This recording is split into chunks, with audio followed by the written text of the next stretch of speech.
23 million people in the U.S. suffer from active substance abuse disorder. 21 million? 23 million? 22 million. Okay. 23 million are in recovery. Okay. Okay.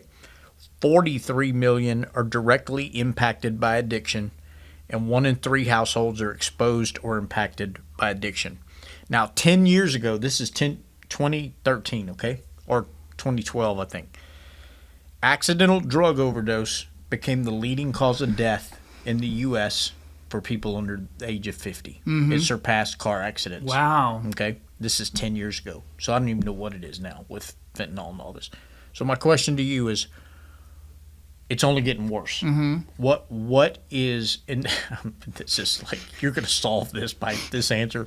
In your opinion, as a professional counselor, what is the first thing that pops in your head of what we need to do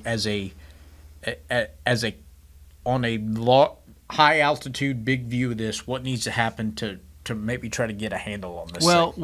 we need to see this as a red flag that what we have been doing is not working. Yes.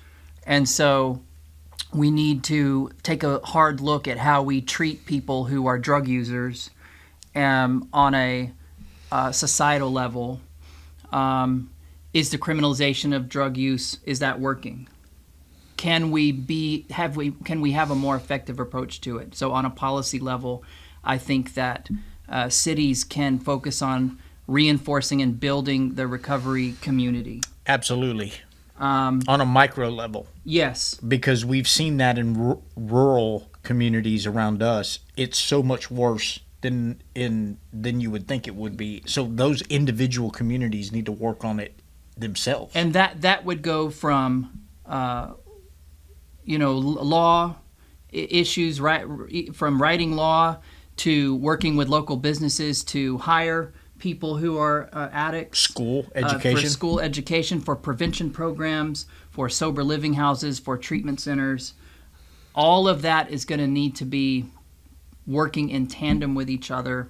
And become a priority. It has to be a priority because this to me is the scourge of our culture. They're going to have to throw some money at this in a big way. Yes, and I think that it won't necessarily cost more money because the current cost is in court costs and also loss of productivity from being imprisoned.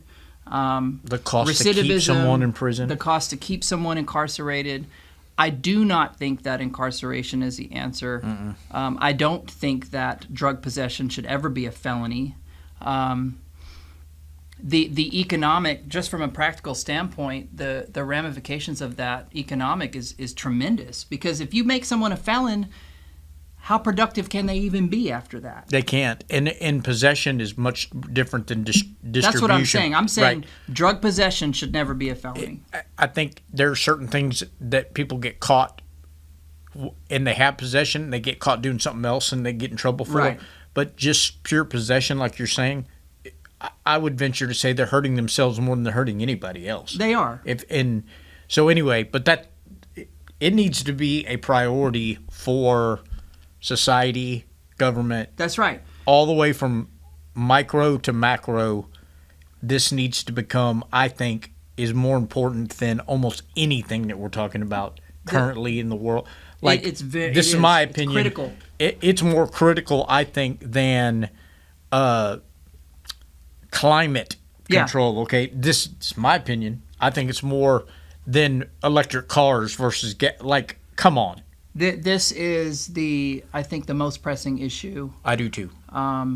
Because of the impact that it's having on our society. I mean, and it's snowballing. It's just now getting that exponential point to where it's going to be getting double worse. And you can't really know what the right answer is, but I can tell you with certainty that what we have been doing is not the right answer.